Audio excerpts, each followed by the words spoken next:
Halo, berjumpa lagi dengan saya. Kali ini saya akan menanggapi satu komentar yang cukup panjang dari seseorang yang sering mengomentari beberapa video saya di YouTube, dari Siti Murtiari, nama akunnya. Dia mengkomentari sebagai berikut. Min, ada klaim dan tuduhan baru dari kaum agamis. Kata mereka, kalau Anda tidak mempercayai adanya Tuhan, berarti Anda orang jahat, alias bebas melakukan apa saja, termasuk membunuh, merampok, memperkosa, dan lain sebagainya, karena tidak ada aturan. Apakah benar kalau ateis Anda tidak memiliki aturan dan moral? Menurut Anda, apakah benar ateisme yang menyebabkan dan memotivasi Coki Pardede menggunakan narkoba? Pertanyaannya ada dua, saya akan pisahkan dulu pertanyaannya. Jadi pertanyaan tentang moral problem dan Coki Pardede. Ini saya sebenarnya not a big fan of Coki Pardede. Saya hanya menikmati jokes-jokesnya yang agak dark di beberapa platformnya di media sosial seperti Instagram dan lain sebagainya. Tapi saya juga mengikuti sebenarnya beritanya itu, berita bahwa dia ditangkap. Sebenarnya menurut saya orang-orang sekuler dan orang-orang agamais itu sebenarnya punya landasan moral, tapi hanya landasan moralnya yang berbeda sebenarnya menurut saya. Karena definisi moral itu kita sebelumnya harus paham dulu definisi moral itu apa. Definisi moral ini adalah suatu konsep yang dipahami oleh manusia tentang baik dan buruk. Nah, konsep-konsep ini sebenarnya, konsep baik dan buruk ini sebenarnya relatif juga sih sebenarnya, karena baik untuk suatu kelompok belum tentu baik juga untuk kelompok lain yang tinggal di dalam lingkungan atau budaya atau sosial atau agama yang berbeda misalnya. Jadi landasan moral itu yang saya singgung tadi, landasan moralnya yang berbeda mungkin. Nah, kita bisa merujuk ke bukunya John Holt, The Righteous Mind.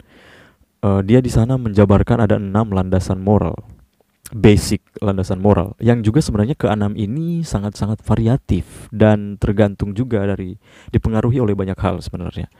Yang pertama adalah care or harm, yaitu apakah suatu tindakan itu menyakiti atau tidak, atau bahaya atau tidak, membahayakan orang atau tidak, membahayakan atau tidak, entah itu orang lain atau diri sendiri. Kedua adalah fairness, apakah suatu tindakan itu adil atau tidak. Yang ketiga adalah loyalty atau betrayal, loyalty or betrayal, apakah suatu tindakan itu menjunjung kesetiaan atau pengkhianatan. Keempat, authority. Nah, apakah suatu tindakan sesuai dengan otoritas yang disepakati sebelumnya? Misalnya ini contohnya hukum, aturan-aturan dalam bermasyarakat dan lain sebagainya yang sudah disepakati sebelumnya. Kelima, sensitivity. Nah, ini yang misalnya menjadi landasan moral oleh orang-orang agamais. Karena sensitif itu berarti Anda menjunjung kesakralan atau kesucian sesuatu. Tindakan Anda tergantung oleh apakah tindakan itu menjunjung kesakralan atau tidak, atau menjunjung kesucian atau tidak. Nah, ini sebenarnya landasan yang biasanya dipakai oleh orang-orang agamais. Dan terakhir adalah liberty or oppression. Apakah suatu tindakan itu membebaskan atau justru mengekang seseorang. Nah, variasi-variasi inilah yang membedakan misalnya orang-orang non-believer dan orang-orang believer. Karena misalnya orang-orang believer mungkin lebih menekankan landasan moralnya ke dalam sensitivity atau menjunjung kesakralan atau kesucian, atau authority, apakah tindakan sesuai dengan otoritas yang disepakati. Misalnya otoritas itu adalah God, sedangkan orang-orang yang non-believer itu tidak percaya adanya suatu otoritas yang tertinggi. Jadi mungkin landasan moralnya itu berbeda. Misalnya landasan moral orang-orang seperti orang-orang liberal, misalnya landasan moralnya adalah liberty or oppression, apakah suatu tindakan membebaskan atau tidak. Baik itu adalah yang membebaskan dan buruk adalah yang mengekang. Atau misalnya orang-orang seperti contohnya orang-orang yang LGBT misalnya, mereka menjunjung fairness, adil atau tidak, atau care or harm, menyakiti atau tidak, tindakan mereka menyakiti orang lain atau tidak. Nah, itu yang ya tergantung sebenarnya. Karena relatif juga sih. Karena moral itu dipengaruhi oleh banyak hal, seperti misalnya pendidikan, lingkungan, budaya, bahkan genetik sekalipun. Jadi pengaruh genetik itu juga sebenarnya ada pengaruh biologis. Nah, tiap orang itu memiliki kepentingannya masing-masing dalam mendefinisikan landasan moralnya. Karena mungkin landasan moralnya yang berbeda, makanya terjadi gesekan di suatu kelompok atau masyarakat. Nah, sebenarnya perlu juga mengetahui bahwa landasan moral itu adalah variatif, seperti keenam landasan ini, yang paling basic ini. Karena ketika seseorang sudah tahu landasan moral itu ternyata beragam dan ternyata punya banyak latar belakang dan dipengaruhi oleh banyak hal, pada akhirnya kita akan lebih mudah menghindari konflik ini karena kita sudah saling memahami, oh ternyata landasan moralnya adalah seperti ini. Oh ternyata landasan moral orang-orang agamais seperti ini. Landasan moral orang-orang humanis seperti ini. Orang-orang liberal seperti ini. Orang-orang sekuler seperti ini. Akhirnya kita saling memahami. Karena apa yang menurut mereka baik itu punya landasan yang berbeda. Kita sebenarnya punya tanggung jawab untuk menghormati itu. Selama itu tidak merugikan juga diri kita sendiri, diri kita. Ya karena kita sudah paham juga bahwa baik dan buruk itu memang dipengaruhi banyak hal dan bahkan situasional. Sebenarnya bukan hanya agama saja sih yang menekankan moralitas. Istilahnya baik dan buruk itu. Filsafat juga kan punya suatu landasan itu sebenarnya. Punya penjabaran itu sebenarnya. Karena di dalam filsafat kan ada filsafat moral atau etika yang menjabarkan tingkah laku manusia. Nah ini sebenarnya sangat berbeda juga dengan psikologi, karena psikologi itu lebih kepada bagaimana memahami perilaku manusia. Jadi lebih ke psikis atau kejiwaan manusia itu. Jadi lebih menjabarkan kenapa perilaku manusia berperilaku seperti itu, atau mengapa manusia berperilaku seperti itu, dan akhirnya menjabarkan strukturnya, suasana hati atau motif dan lain sebagainya. Sedangkan filsafat moral lebih menekankan kepada apakah suatu tindakan baik atau buruk itu memang melekat di dalam diri manusia atau hanya konvensi kesepakatan sosial maksudnya. Di dalam perspektif etika sangat tidak mudah untuk menilai sesuatu itu baik atau buruk karena harus diamati dari berbagai latar belakang yang luas sebenarnya. Kalau ditinjau dari segi ilmiah, seorang profesor biologi Richard Dawkins itu pernah di dalam bukunya itu Selfish Gene dan God Delusion itu justru dia berargumen bahwa moral itu sebenarnya punya dasar-dasar evolusi atau biologis. Karena itu bagian dari proses kita untuk sampai di titik bahwa akhirnya kita menemukan konsep moral. Karena itu memang adalah suatu hal yang biologis atau bawaan evolusi kita. Entah itu karena genetik dan lain sebagainya, atau karena ilmu kognitif kita terjadinya revolusi kognitif seperti di dalam istilah Harari.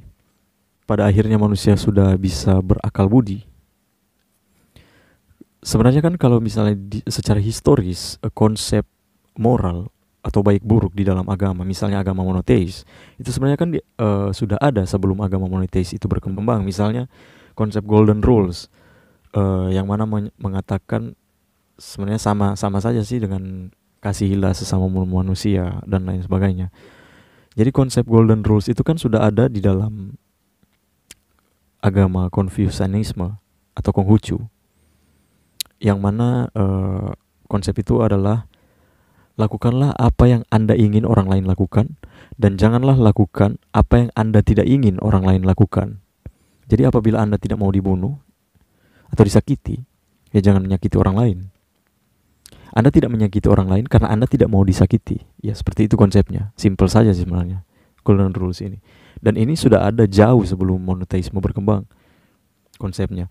Justru sebelum agama berkembang juga orang sudah bisa mengevaluasi yang mana sih yang berakibat buruk, yang mana sih yang berakibat baik.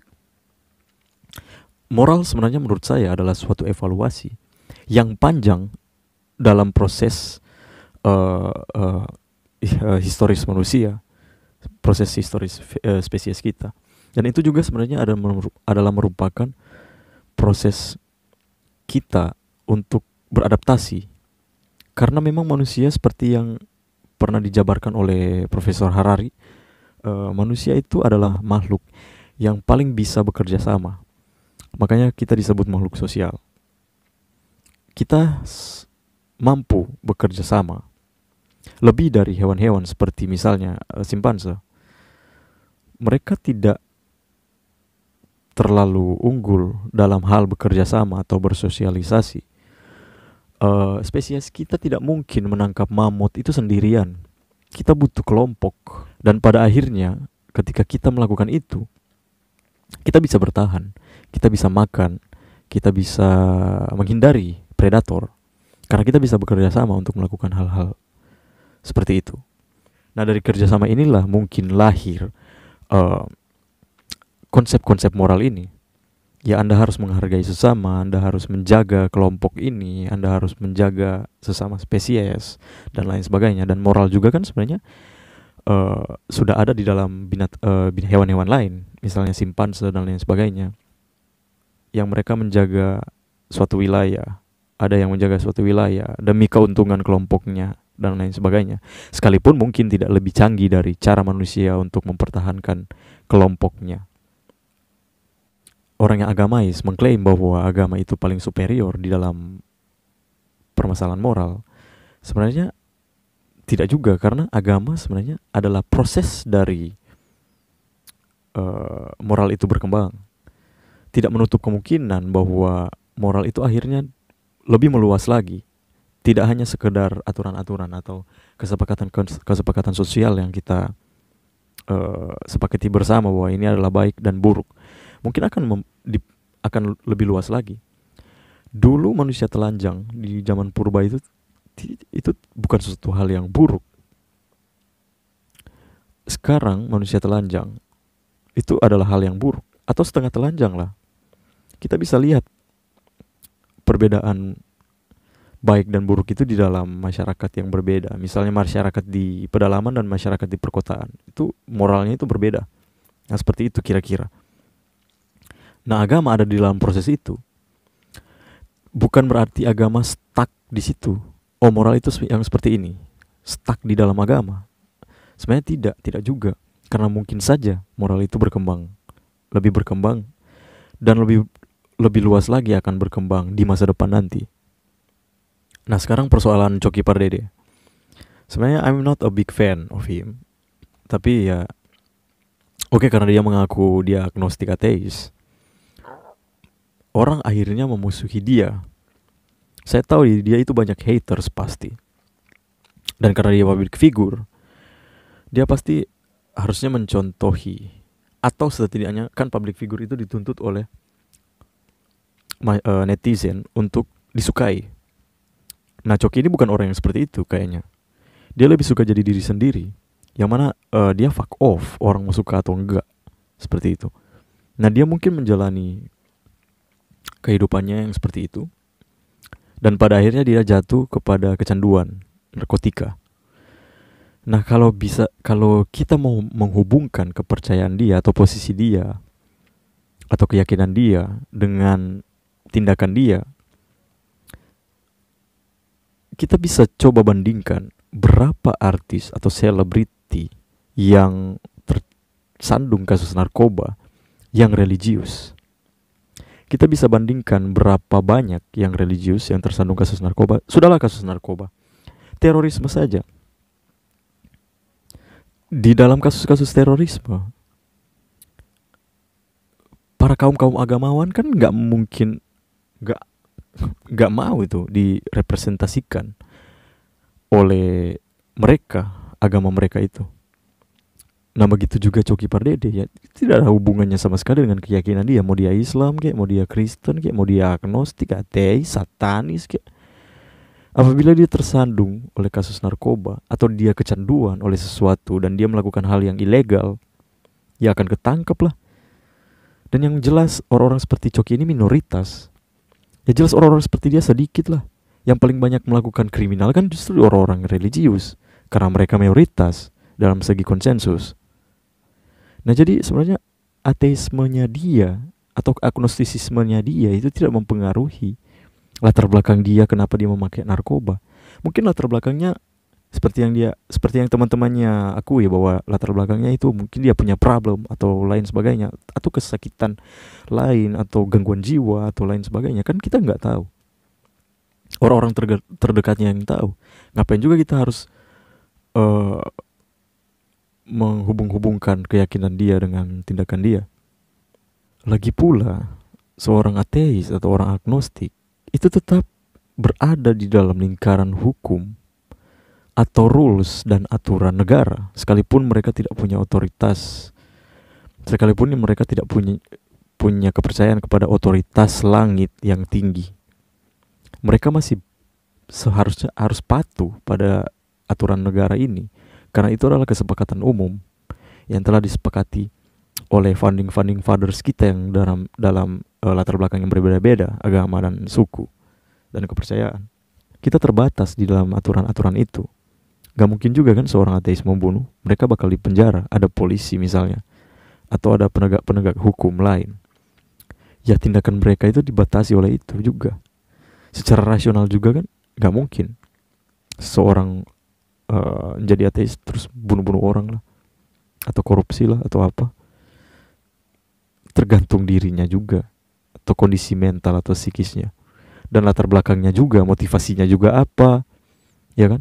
Evaluasinya itu harus lebih luas juga. Jadi begini deh, kalau misalnya orang yang menganggap Coki itu memakai narkoba karena dia agnostik, ada berapa sih orang-orang atau selebriti yang memakai narkoba tapi mereka religius, justru mereka beragama? Apabila Anda sudah memiliki angka-angkanya dan data-datanya, kembali lagi di kolom komentar.